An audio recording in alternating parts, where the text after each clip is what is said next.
welcome to Fit Dad's Podcast. My name's Ryan Dutton. I'm joined by Brad Thompson, and today we're looking at something that we've both been affected by, that affects millions of people across the world, and probably isn't talked about enough actually.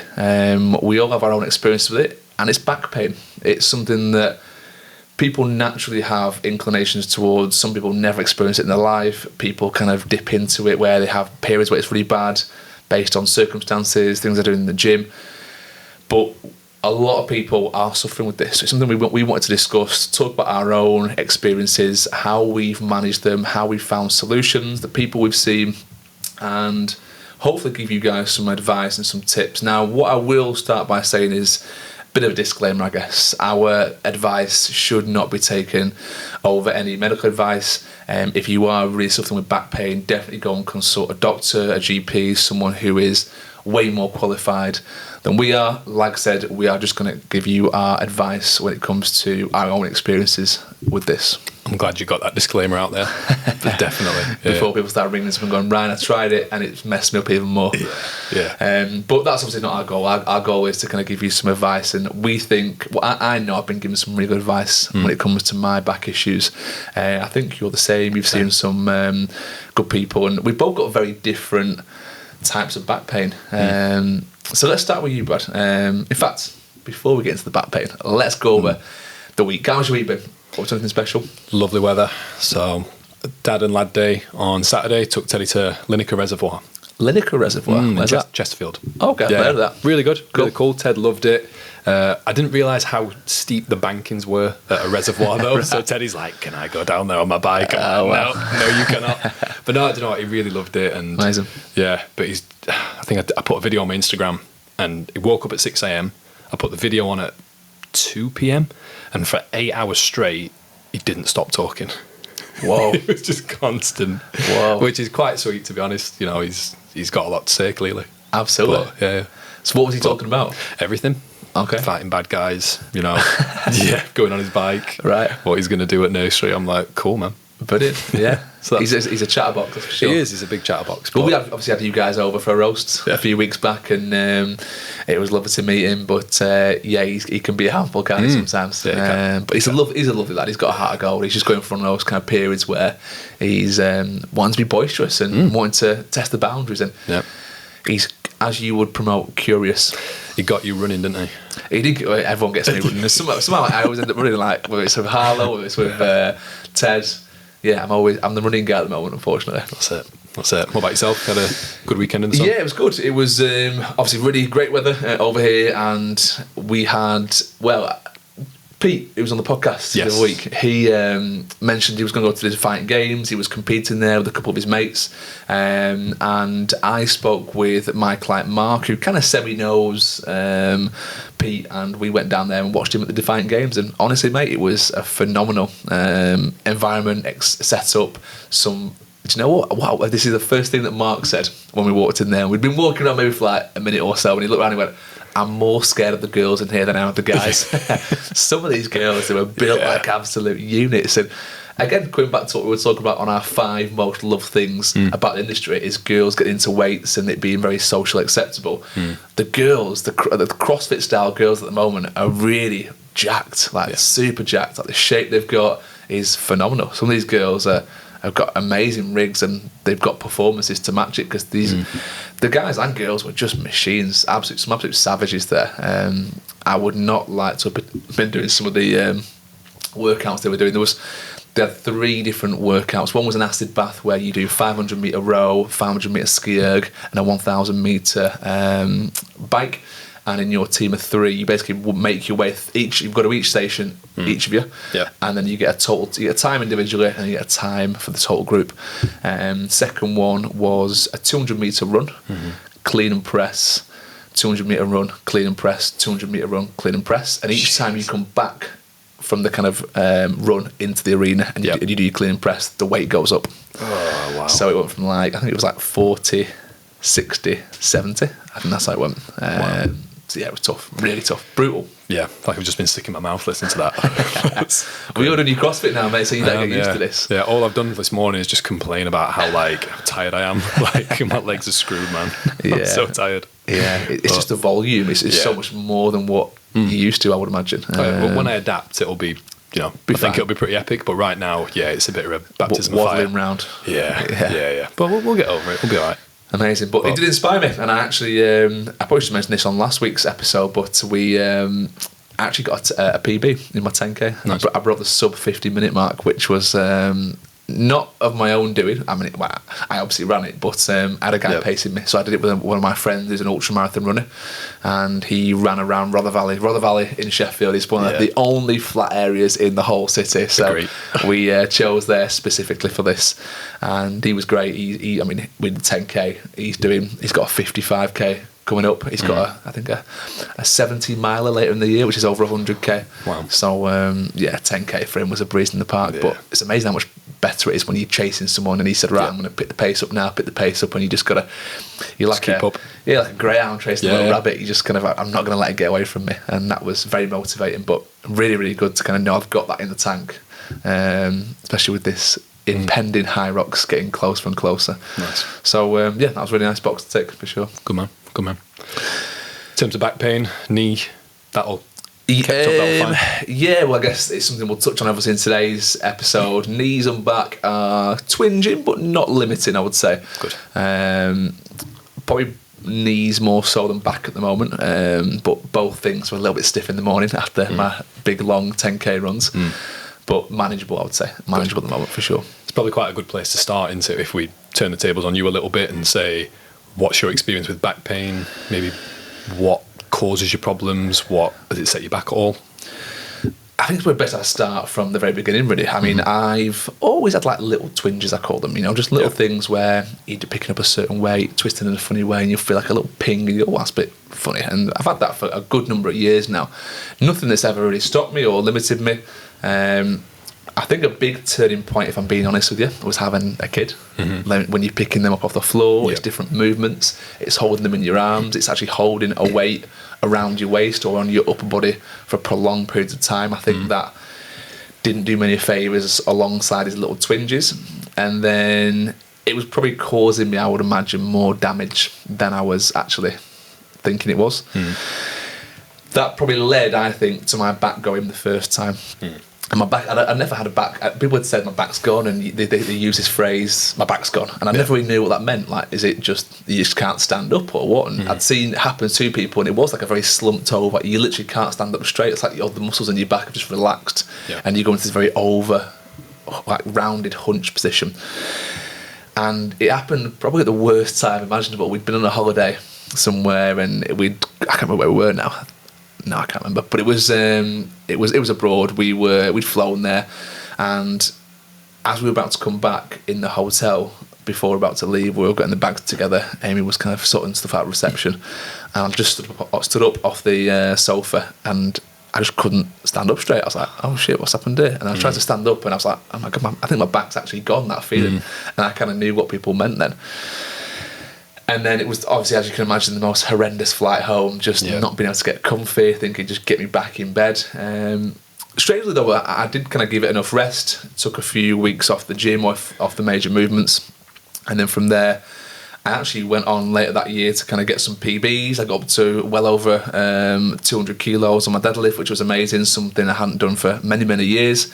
So it did recover after that first kind of issue quite quickly. And I did feel like generally something had fixed. It was I wasn't really getting the twinges after that. Maybe the deadlifting was doing me some favours.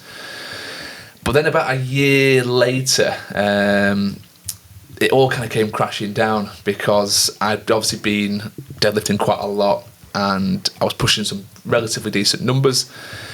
And I don't know why, typical bloke, decided to do my own patio in the garden. And for whatever reason, I saw this task and thought, I'm not paying someone to do that, I'll do that myself, I can do that better.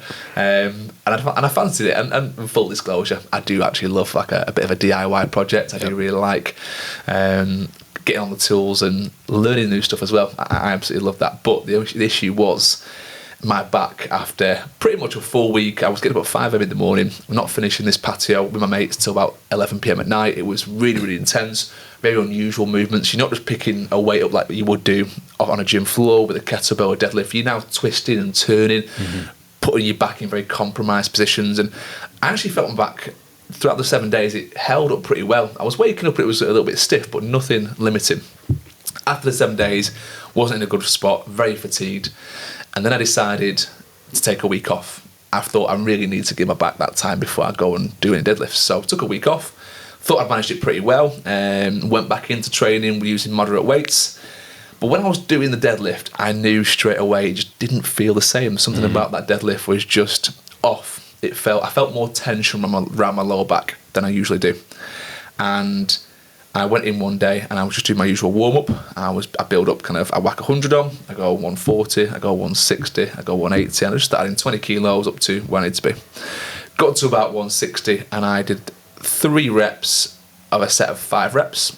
On my 4th rep came up and just felt this overwhelming sense of heat and tension across my lower back. Not the feeling that it went like it's something snapped and I had to put the bar down. Yeah. Just when I got to the top, there was tension there, a lot of tension. I thought, well, maybe I've just not braced right. Me being me, I thought, I'll do another rep. Let's see how that feels. Went down again, came back up. Something definitely not right. Put the bar down. I did got my 5 reps, took a rest. Sat down and trying to think out what was happening. Wasn't quite sure. I knew something didn't feel quite right.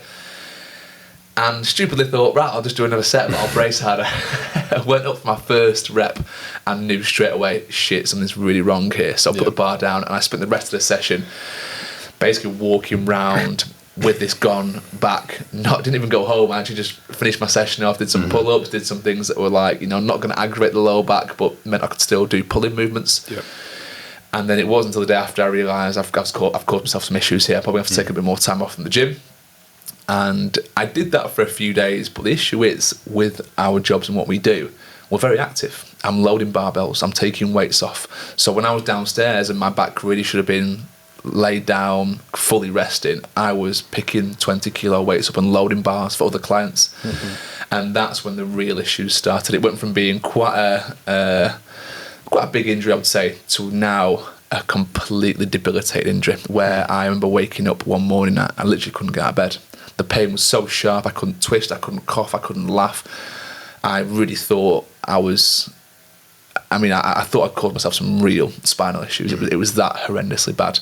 Sent the missus to the shop. She got some really strong. She was under very strict orders. Get the strongest painkillers you can physically get your hands on. And she came back with those. They did a little bit, but not much.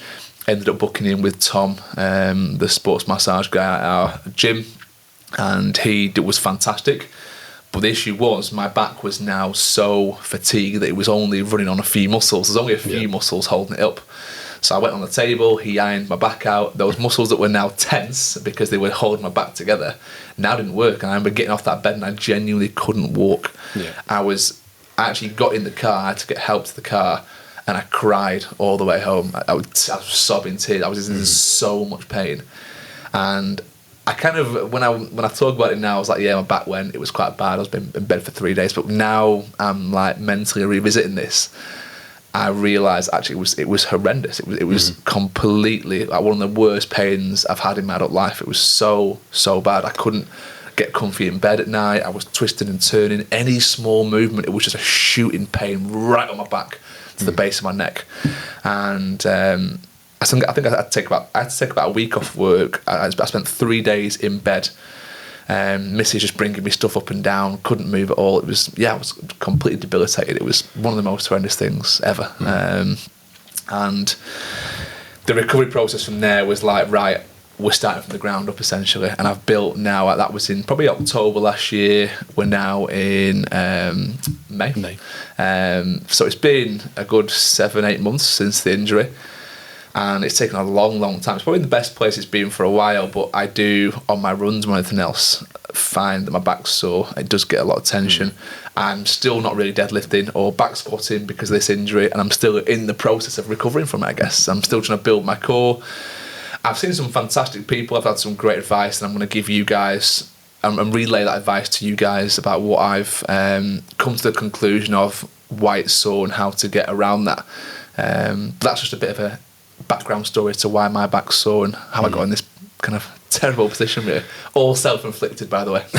It's like you said, though, about it being completely debilitating. Yeah. Like, that's probably the frustrating part. And you mentioned the physical stuff there, but it's the lifestyle stuff as well. Like, not being able to play with Harlow, the stuff that work-related. Yeah. Like, it's such a disruptor that you think, well, I don't want to live like this. Do you know what I mean? Like, I need to get this fixed. I need to sort it. When it affects my work and when it affects me training, it's a pain. Yeah, for sure. Yeah. But when it affects your quality of life, like when you are literally bedbound and you have no idea whether this is... When I was in pain, when it was the height and I was in bed and I couldn't literally move without agonising pain, I didn't know I was going to be there for 2 months, 6 months, or 2 days. I had no idea. There was no time scale in my mind of how this long this was going to last, because every day I woke up and it was exactly the same. There was no sign of it getting better. Not until I saw Tom did I feel like, okay, I can... The next day was the first sign of it getting a bit better. Yeah. But it really proves to me that actually you need to go and see someone. If you've got something going on, seeing someone who you trust is a really, really important part of the recovery process, for sure. Pretty sure there'll be people listening who have either had like a very similar story, just some sort of twisting, some sort of rotation, maybe not to the levels of weight you were lifting, but like the manual labour, the bending down to pick up a tin of beans, something like that, and your back just goes, regardless of how strong you are. But it could be 200 kilos, but the funny thing is, backs very rarely tend to go when you're lifting the heavy weights. It's usually when you are lifting that very insignificant thing, you lean down just to pick a towel off the floor, and for whatever reason your back goes. That's how majority of backs go. I was just a little bit stupid, basically, so let's not beat around the bush, in that I was getting all the warning signs. My body was telling me every single session when I went back to deadlifting, something doesn't feel right here. I just wanted to get back to those numbers I was lifting before, and I ignored a lot of warning signs, which was to my detriment. I've paid the price, but I've learned a lot in the process, and I'm working around it for sure. I'm pretty sure we'll come on in a little bit to talk about that recovery aspect and things that we would recommend for situations like this. But before we do that, let's talk about you, mate. So what's your history with back pain? I never really had back pain up until lockdown, and this is quite specific, so I remember it. Myself and Amy, we decided to do the garden. So our garden's quite a long garden. It's like 3-tiered, quite long, and we sort of thought, right, let's lay some turf. There's nothing else going on. Okay. Let's hire a skip. Let's get a skip on the drive. The typical DIY project during lockdown. Really fun. So we did all that, loaded the skip. I will preface this by saying Amy was 3 months pregnant at this time. So we were, I was doing a lot of the heavy lifting. And then, I don't know, something didn't feel right. And specifically, it was right at the base of my spine. So for anyone who wants to get technical with it, there's a joint called your SI joint, your sacroiliac joint. And it sort of does this, basically. It's not a movement you can consciously move. It's just a joint that connects your sacrum to your iliac bone, basically. There's very limited movement in that joint, actually, and if it does move too much, that's usually when the problems start. That's where I felt it, right there, and I thought, right, this is not quite right, I need to figure this out. And the reason when I sort of figured out that things weren't quite right is the pain started shifting. So like it was mid-back, lower back, sacroiliac joint, and it sort of moved around from left to right, up, down. I thought, this is not normal. Like, this doesn't feel right. And I was convinced. I did all the sports therapy, I did all the chiropractor, did everything imaginable, with varying degrees of success. But that was one thing that I said to Amy. I'm like, I think there's something wrong here, like seriously wrong. Yeah, in your own body, don't you? When there's pains that aches and niggles, then there's something where you're like, there's something kind of more chronic here. And just to give the audience a bit of context, like, what I now know is an arthritic condition, an autoimmune arthritic condition passed on from my dad. Thanks, Dad. That I just needed to get to the bottom of, and I fit all the symptoms of something called axial spondyloarthritis, the exact same inflammation, the ones that move around. And I pushed quite hard with the hospital. I was like, I need to get this seen to. Like, what can you do for me? Got palmed off a couple of times, which I just didn't push hard enough. And then when I said, I'd need an MRI, like, I need you to put me through that machine so I can spot inflammation, because I think it's inflammation. Like, there's certain parts of my body that feel more inflamed than what they should. Lo and behold, put me through an MRI machine, and I had a diagnosis pretty quick. And they said, we think it's this. Here's where you are. And, I was left to manage it for about a year, up until they basically said, we've got a biologic treatment that you can take, a fortnightly injection, where you can inject yourself, every other Friday, and it sort of gets rid of inflammation, which is where I'm at right now. Brilliant. And that was a long, arduous road that was sort of November 23, so 3.5 years. Yeah. And in that time, my son's 3.5, so I really wanted to get this right for him. Absolutely. Because if it was genetical, which it is, I wanted to find out as much as I could about Was that your biggest fear, that it was genetical? Yeah, and it is. But now that I know what I know how to tell Ted to look for those signs in himself. And I caught it really early. The average diagnosis age for that's like 45. Wow. And I was 31, 32. Wow. Yeah. So, and the worst case scenario, if I continued that condition, is that my joints could actually fuse as like a protective mechanism. Automatically? Yeah. Wow. If it progressed into 50s and 60s. Yeah. So spreading awareness of that and saying to people, your own body, push hard, figure out what it is. And I'm at a stage now where I can do everything I want to do. It's brilliant. Brilliant. Touched on the kids thing as well, like when you can't do what you want to do with your kids, again, that just, your mental health takes a nosedive, and mine definitely did. Not only because I wasn't training, but I couldn't pick my little daughter up. Like she was running over to my arms, open leg, and she has this thing which goes up when she wants to be lifted. And I'm like, I can barely make it across the room to the sofa, let alone pick you up. And she would come over and she would like just jump on me, and I'd be in agonising pain, and she was just wanting to play.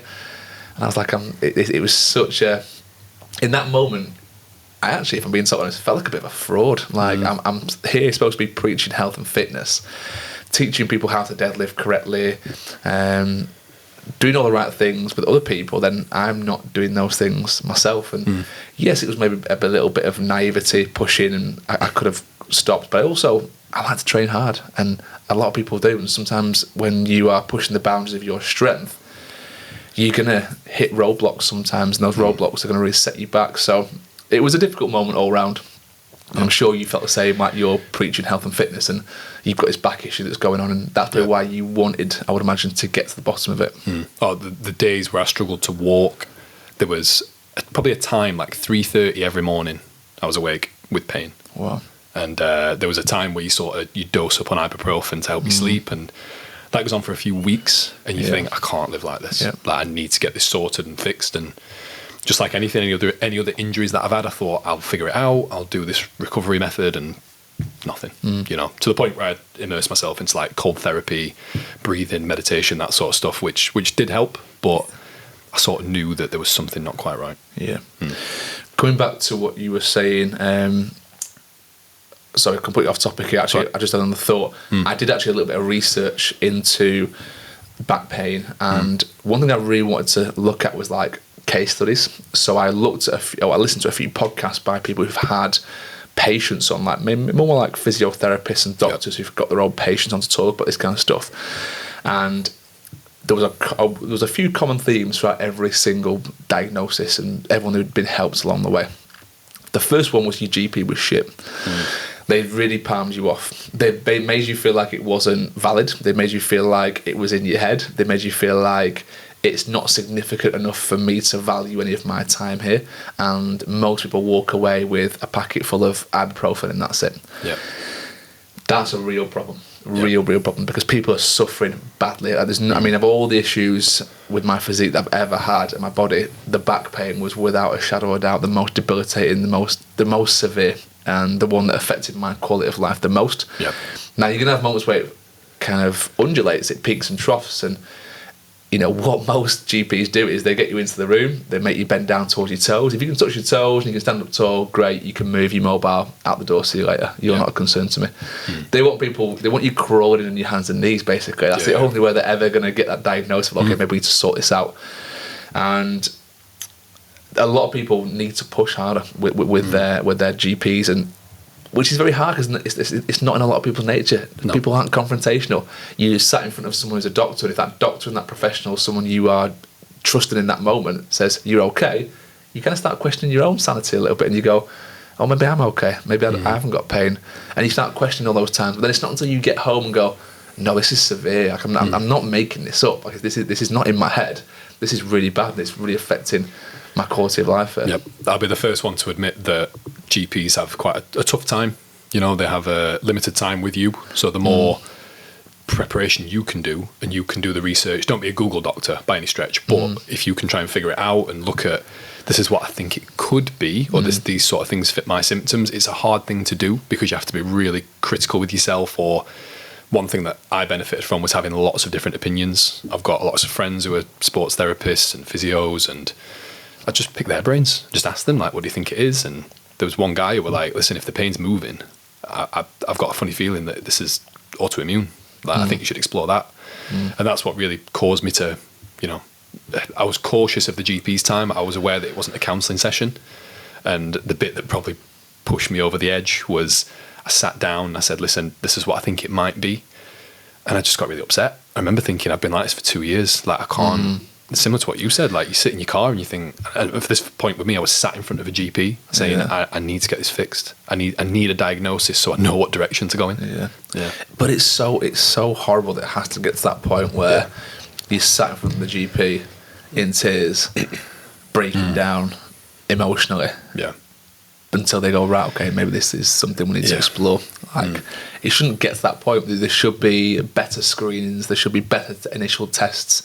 Yeah, I know they're not going to get every man and their dog through an MRI, but back pain it's chronic for a lot of people.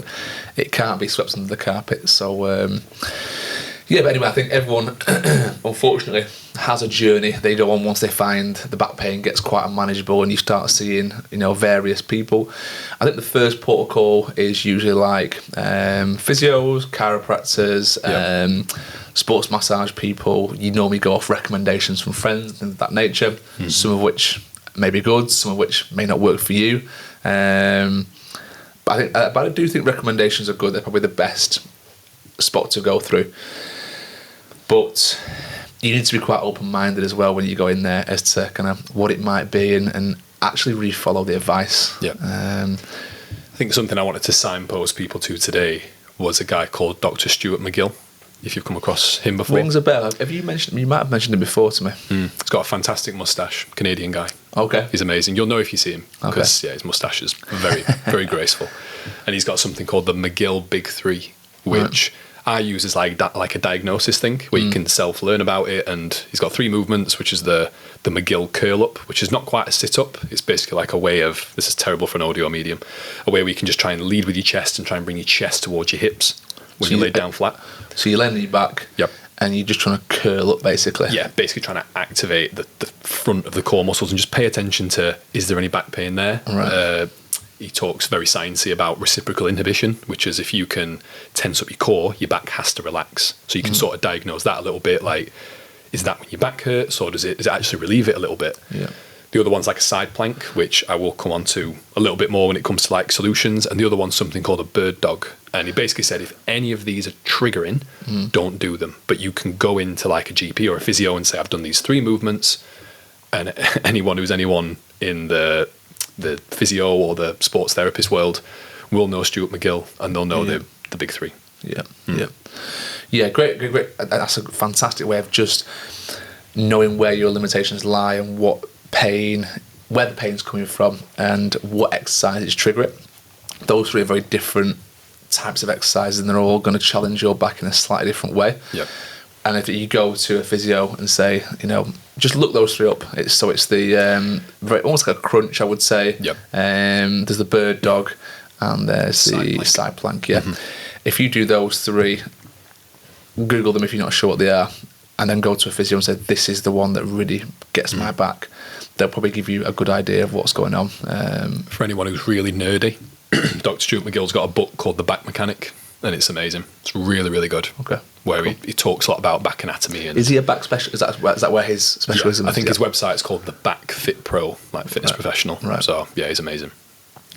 So let's get into, I guess, some of the advice that you were given when it comes to recovering. I know you had some injections, didn't you? But was there any other advice alongside that they've given, whether it's exercises, whether it's just general knowledge around how to avoid it getting any worse? My previous coach, Jack Haig, was fantastic with this. Like, he was very accommodating. He showed me that you could still achieve things by tailoring what you do. And one big thing we focused on together was bracing, which you've spoken a lot about. Absolutely. When I realised it wasn't a bracing issue, then I could move forward. But from a bracing standpoint, I'm going to say quite a big word now, Ryan, just because I love saying it. I love hearing it. Okay. It's called the thoracolumbar fascia. The thoracolumbar fascia. Yeah. Okay, nice. I know those words, but I've never heard them put together. Yeah. So something about thoracic spine. Yeah. Fascia means the muscles. Yeah, so it's almost like the connective tissue that connects your lower back to your upper back. But then, basically, the base of your spine, there's almost like, see it as like origin points. So think of like a hexagon or something like that with loads of contact points. Okay. If you can really try and tighten up every muscle that attaches to that thoracolumbar fascia, I'm going to keep saying it. Rolls off the tongue. It's great. It's not. I can't say it quite as easily as you can. I've had a lot of practice. But if you know that every muscle's tight in there, like for example a deadlift, if you tilt your hips forward and you tighten up your legs, the bottom part of that thoracolumbar fascia will, I'm going to stop saying it now, will engage, you lock your lats in, you brace correctly, all of a sudden that area of your back is braced and it's ready because you're creating pressure. Jack explained it to me saying around your rib cage, you think you've got quite a lot of support through your rib cage anyway, so your upper back is usually pretty solid. The reason why a lot of people have problems with the lower back is it's just a column of vertebra. So unless you create the pressure via muscles around there, you're onto a hide into nothing if you don't do that. Totally agree. Yeah. And it leads really well into the advice I was given. So I've had a few different opinions on my back, and one of the best guys I saw was a guy at Hampshire physiotherapist, and he said, basically, what are you taught to do in every single lift ever? It's keep a straight back, keep braced, and maintain this very, very rigid straight back, which is not bad advice for most exercises, really. And it's probably the way you want to be thinking about it. And it's a great entry level into performing exercise as well. But he said that when you keep your back completely, let's take a deadlift for example. If you only have a deadlift with a completely straight back, at some point, when the weight gets quite heavy, when maybe the bar doesn't move quite as easily, things go a little bit off one session, the back might go from being in this very, very straight position to a little bit rounded. And now it's working a completely different set of muscles. So you might be really, really strong in the set of muscles in your back that keep your back very straight during the exercise. But that all goes to shit as soon as that back rounds. As soon as that back rounds, tension's now into some muscles that you're not used to working. And if that happens while you are deadlifting 160, 180, 200 kilos plus, that's when those muscles are going to get overwhelmed, be in a lot of issues, and probably end up causing you some pain going forwards. The best explanation this I can give is, you guys may or may not know what the Atlas stones are. So this is an event that strongmen do, and you might have seen it where they have platforms. The platforms descend down and the weight goes up. And when you watch a strongman grab this huge spherical stone off the floor, he is not keeping his back straight. He has not got any sense of what we would call quote unquote perfect technique. He's rounded his back, he's bending down, he's got a lot of hinge, and he's just grabbing it with both arms, rounding it up onto his stomach, up onto his chest. So it's a complete curl and opening of the spine. Now, how are these guys doing that week in, week out, and they've not got severe back issues? Well, it's because they not only deadlift with that really straight spine in some exercises, but they're also working quite intensely those muscles that round the back, and that is so important. So actually, what this physio said to me is the best way to build your back up now is go against everything you know. Everything you've ever coached when it comes to deadlifting, go against it. I want you to pelvic tilt forwards. I want you to round your spine. I want you to pick this he had a 4 kilo kettlebell on the floor. He said, pick this 4 kilo kettlebell up with the worst imaginable technique. So I pulled my shoulder blades apart, I rounded my back, pelvic tilted forwards, and then I lifted it up. And as I rounded, I kind of come up into this very straight position at the top. And they said, perfect. I do that 10 times. Yeah. And as I was doing it, there was a slight bit of discomfort, but it wasn't, painful. I didn't have any pain the day after, and I've continued doing that now. So now I've built up to about 12, 16 kilos, and I do this very, quote unquote, like I said, a terrible technique when it comes to a kettlebell deadlift most weeks. I probably do it 2 or 3 times a week now. And what I found over time is the back now is starting to get that message of, okay, now it's strong in not just the straight position, but the other muscles, when it rounds, are also getting strong. So no matter what happens in my back, it's more equipped to deal with different positions. And this kind of leads into not just, because I mean the spine's very mobile, it not only kind of bends backwards and forwards, flexion and extension, yeah. But it also twists. Mm-hmm. So it pivots. Each kind of vertebrae pivots to a certain degree, and the one above it takes it even further. And you can actually get some very good twists side to side. And that again is something that you need to focus on, and using those twisting muscles. So another exercise that I've been prescribed by the physio, is pull-off press. Yes. So this is essentially where you let a cable machine, you're on the cable machine, you move the attachment up to kind of chest height, you then have a handle, one singular handle on the cable. You take a step away, and then what you do is you extend your arms backwards and forwards, and so you're putting more pressure through that twisting movement in the spine. The spine wants to, as you stand kind of side onto the cable machine, the weight, when your arms are straight out in front of you, wants to pull you back towards the cable machine, so you're twisting towards it. You're fighting against that twist, and you try and maintain that position in your body. That's been fantastic as well, and that's really helped just, again, work on that twisting movement. I do obviously a lot of twisting movements now as well, and I'll do a very similar thing where instead of the pull-off press being static, I actually twist and turn away from the machine with my arms extended out in front of me, and that's been great. Even the little things like Russian twists on the floor with a very light dumbbell, kettlebell have been great. This is something I need to get back to now, twisting movements, bending movements, and getting strong through those very intricate kind of small movements under very, very light loads. I think it's interesting you said the words getting strong there. So one thing that, and coming away from back pain a little bit, it's semi-connected. Yeah. I used to have trouble with my hamstrings. I used to think they used to feel tight, all right, but when I discovered they were actually weak, it's like a similar feeling, if you know what I mean. So I need to decipher whether my hamstrings were weak or tight, because they felt tight, but what they're actually doing is they were weak. If you imagine the ends of the muscle were sort of being stretched because it couldn't support where I was. So it felt tight, but it was actually just weak due to an imbalance. Like, you know, I used to get a lot of stick because, you know, I worked on my quads a lot, but never really my hamstrings. And the imbalance that caused was massive. Would you say that when your hamstrings are really tight, the back pain's worse? Yeah. And I think it's all sort of connected. There's something called your posterior chain, which, as we've, you know, use your imagination, posterior, glutes, lower back, hamstrings, everything that's sort of connected around there. So worked on that a lot, built up strength in the hamstrings. And the same can be said with your back as well. Like, how many people do you know, or maybe when they first get into training, they go, I'm going to train my core, and they just do like a few little side bends and just all sit-ups, crunch. But then they're neglecting all the back extensions, the rotations, the anti-rotation in something like a pull-off press, the stability in something like a plank or some sort of Swiss ball movement. Like, they miss out on all that.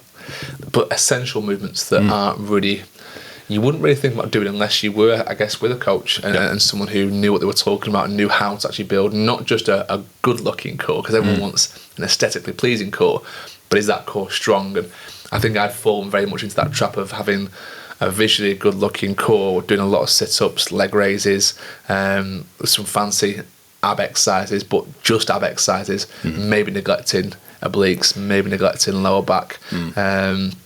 So yeah, on this route now to kind of improvement, and I'll reiterate what you said there, my back's definitely a hell of a lot worse when I'm not stretched off. There's two areas for me that make my back a lot worse, and it's my hips. If my hips are really tight, especially my hip flexor, because the hip flexor, although it's on the front of your body, it's over your hip, the insertion point is actually on your spine, around the back. And it actually travels, so the ligament attaches on the inner part of your femur bone. It then travels up over your hip, and it kind of rotates around the back, continuing to raise up towards kind of where your lumbar spine is. And when that's tight for me, that's really affecting how my pain is in my back. And the second thing is my kind of hips and glutes. So if you can imagine, when I'm sat down, you get some guys who kind of sit with their ankle on top of their knee, and the knee kind of falls out to the side. I try and do that a lot if I'm sat in a chair, stretching my hips, making sure my hips are open and making sure my glutes are loose really alleviates back pain for me. I'm really glad you said that. So if people are listening or watching now and you sat down, just pay attention to what sort of position your body's in. So you'll notice the hip flexors, they're quite, they're shorter. Yeah, absolutely. The glutes and the hamstrings, sorry, the glutes are going to be longer because they're actually extended to let you sit. Yep. The hamstrings are going to be shorter. It's amazing what happens. And even your back, like you might not be sat with a backrest and your back sort of bellowed into the chair. Your back's sort of rounded, it's not really supported. And that's a really interesting thing. Like we talk about a lot about posture. How can you set your posture as like a default where you're strong enough in where you need to be to not have to think about it consciously, if you know what I mean. I think that's something that people really neglect in a way. Like, we're both quite tall. My dad was quite tall, and he used to say to me, when you walk into a room, shoulders back, chest up. I remember thinking one day, I'm like, have I really got to think about that every time I walk through a door? Which his intentions were good, but I thought, how do I just strengthen that position? I've just got a picture of you walking slumped into this doorway, and then as soon as you hit the doorway, bang, bang, straight back up. It's like a reaction. But no, and I thought, well, what muscles actually involved in, right, so I need my chest to not be tight, I need my upper back to be nice and strong to pull the shoulder blades back. Yeah. And just working on that overall posture, and don't get me wrong, it's a never-ending battle. In terms of getting back to full functionality and alleviating back pain, I mentioned a second ago about the exercises that I do. But what I really want to reiterate is a step-by-step process that I take with clients if they've got some issues anywhere in the body, not just back, but anywhere. And step one, every single time, is what's tight and how can we make it less tight. So before I would even start, I've had it before where clients have come in and they're a typical office person. They spent a lot of time sat down behind a desk, hunched over in that very, like I said, shortened hamstring, shortened hip position. The first thing we get them to do is just start opening those muscles out. Now, you'd be surprised, before we've even started lifting any weights, before we've looked at any very specific strengthening exercises, just loosening those muscles off, how much better they feel in terms of their pain, in terms of their functionality. From there, we might go, right, then we might start building up some of the kind of muscle and the strength. But the main thing is, if you jump a step and you go, right, forget the kind of the boring stuff, forget the stretching, I'm just going to go straight to that pull-off press. I'm going to go straight to that kind of rounded back kettlebell lift. If you have got tight hamstrings, tight glutes, you're not going to be using a lot of the muscles that are going to aid the back. So the back will be being overworked, even with that really small weight. So it's super important that you just basically stretch off, like get to a position where you can touch your toes, get to a position where you can sit with the amount of people when they sit with their kind of foot on top of their knee, where the knee's like almost right up here. They can't actually open the hip up. The hip's so tight that they've got very little external rotation in the hip, and that's going to massively affect you performing things like deadlifts and squats with a nice kind of straight back. So yeah, I think it all starts, pillar number one in terms of any recovery, specifically back, is getting stretched off in your posterior chain, in your hips, in your glutes. Hips aren't posterior chain, by the way. I mentioned that as I said it. Hamstrings, glutes, and obviously for me personally, hips are the one thing that I know when they're tight are really bad. I want a bit of an honourable mention for like lifting supports, like belts and that sort of stuff. When people use a lifting belt, I've always found that's quite something that I like to educate clients on, because some people use it to mask pain or mask weakness. But if you think what happens is your body's adaptive, if you always wear a belt for everything, not just deadlifts and squats, but I've seen people do it like bicep curls. Absolutely. Put it on for bicep curls. And I'm like, your core is literally, it's not performing as it should. Or it can do, because it's being forced to adapt to an external stimulus, if that makes sense. So prolonged use of that can be dangerous. So it's more a case for me saying, if you want to use those supports, be very, very aware what they're using it for, which is in theory to give you some feedback, some like external feedback, like are you braced enough? So if you think about when you brace, you want to almost expand your core. If you've got a belt on nice and tight, you will feel your core against that belt, pushing against that belt, and that is what the lifting aids are for. You could end up inadvertently trying to help you back out by using the belt, but actually making it weaker in the long run by over-reliance on it. I think a good analogy is like electric bikes. Electric bikes, you can turn off the electric and you can just pedal, or you can turn it on and it give you a little bit of a boost. Now, when you're on a flat, you're going to turn off the electric. You don't need it as much. You're going to pedal yourself a little bit, I would hope.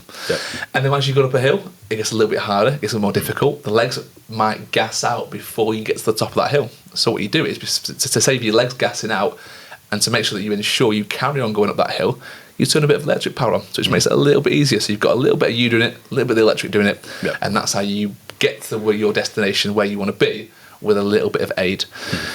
Same with any piece of aid you would use in the gym, whether it's wrist straps, whether it's a belt. You never want to go straight in, set one, warm up with the belt on. You want to get to the point where you got, right, the limiting factor now is the fact that my core might give out before I can do this. By having a belt on there, it's going to help me brace. I've done 3, 4, 5 sets already leading up to that without the belt, and now I know for a fact this is going to be the limiting factor.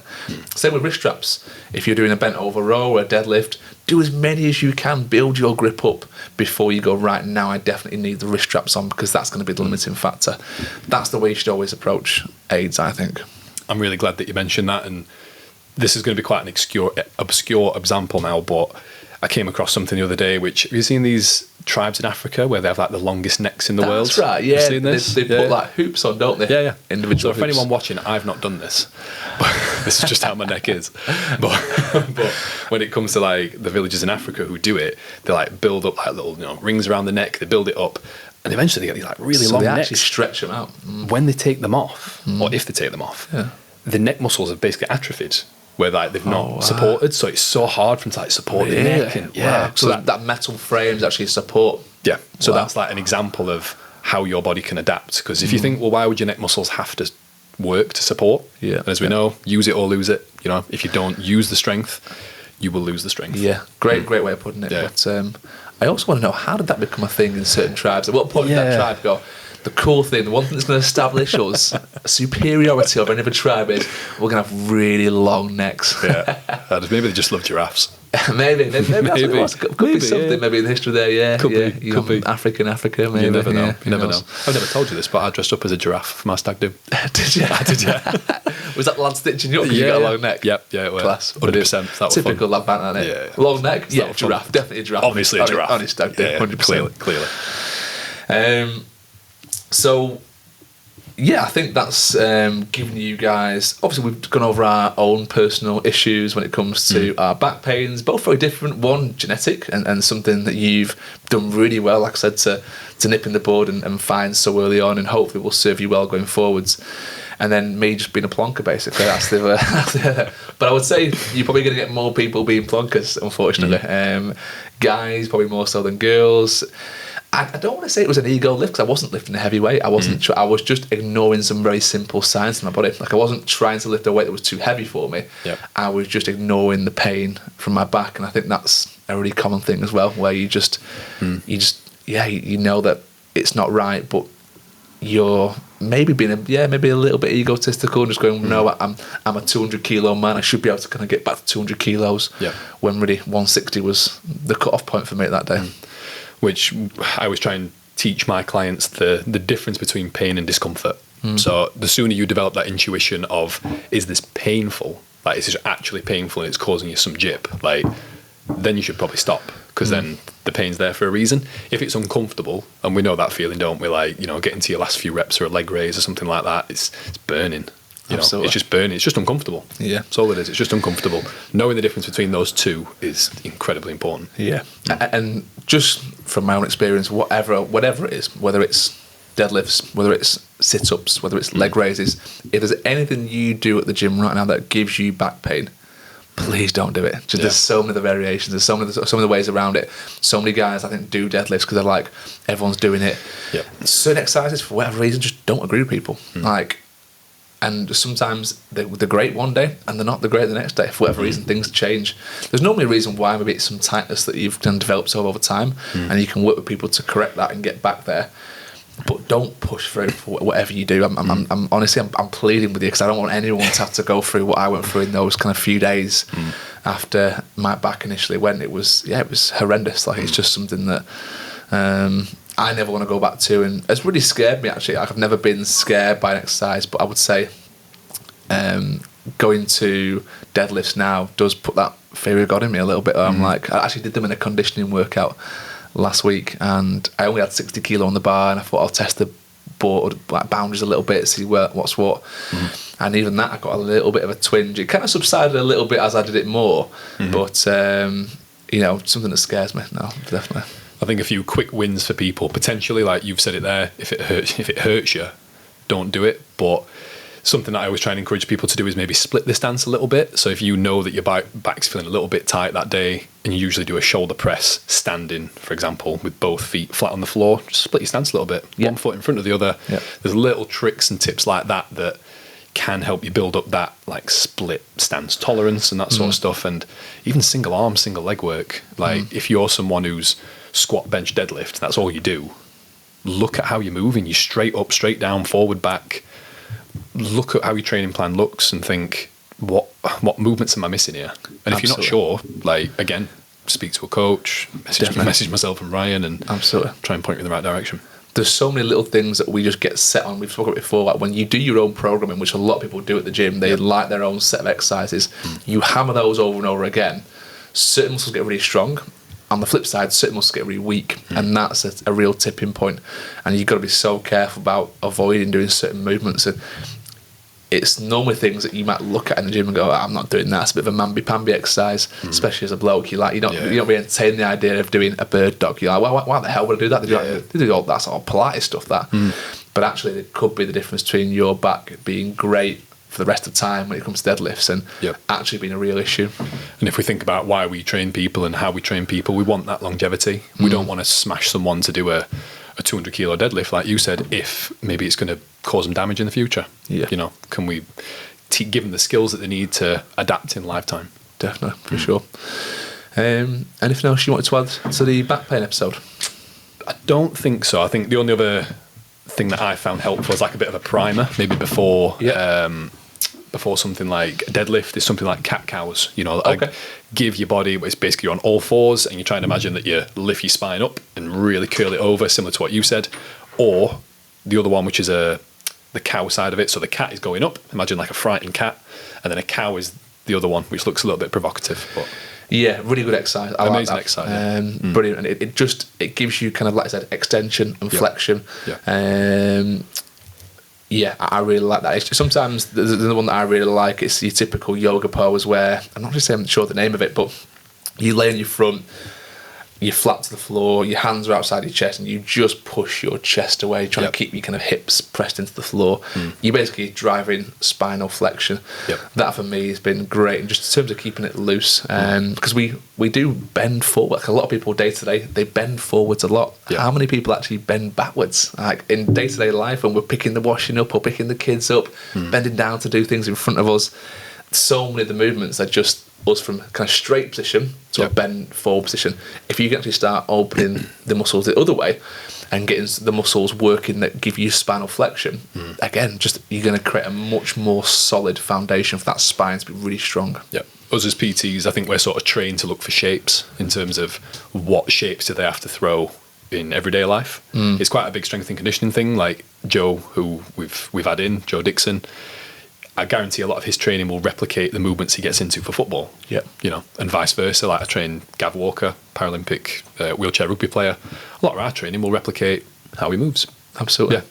So it's all specific for certain sports. But at the end of the day, like a lot of our demographic here on the Fit Dads podcast is like, just your everyday parent, and their sport is doing the washing. Their sport is lifting the kids up. And we have to be functional for that. And the best way to describe it is like, if you take some of the biggest bench presses in the world, I'm going to listen to I'm going to butcher his name, I can't remember, so I'm not going to say it, but he was a Paralympic bench presser.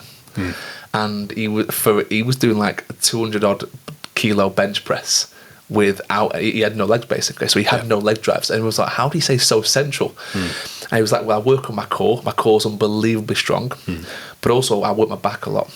And I was like, well, why would you work your back if you're doing a bench press? A bench press is a forward pressing movement. What's your back got to do with it? And he goes, that's the foundation. That's what I'm leaning back against. You're only as strong in your press as you are when you pull. And he would do a lot of kind of pull-ups and perpendicular rows coming across the body to really make sure that his forward pressing movement was as strong as it could be. Same thing with your back. You have to be so strong in every twist and turn and bend. You can't just get very complacent in just doing one set of movements. You've probably heard this quote from, I think it's Charles Poliquin, which is, you can't fire a cannon from a canoe. Yeah, that's it. Great quote. Yeah, 100%. Yeah, definitely. You know, and it's so adept to everything that happens inside the gym. Yep. There's a canoe's not a great foundation for anything, especially on water. Yeah.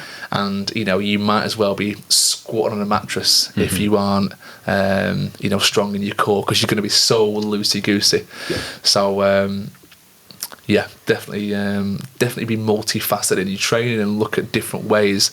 Look at the movements and be very critical about what you're not doing in your training program. Yeah, definitely. Look at where you need the mobility, the stability. Train that. Absolutely. Anything else you want to add? No, just to remind people, keep forward in the Fit Dads. We do appreciate it. Yes, and I'll end by, again, just reiterating the disclaimer. We are not professionals when it comes to giving out advice around back pain or anything of that nature. We're just talking about our experiences, things we know have worked with ourselves, with clients, and yeah, if you ever want to contact us about anything else further when it comes to back pain, we are more than happy to share that, because we know how valuable the information can be. What's your Instagram handle for the? Mine's at r5.online. And mine's at ThompsonTraining_. And the underscore will remain there until we can get on the person. Until we get on the person who hasn't got the underscore. Yeah, we'll find it. And I'll keep the r5.online until the person at r5 comes back to me, which they haven't for many years. Guys, thank you for joining us on the Fit Dads podcast, and we'll see you guys on the next one. See you soon.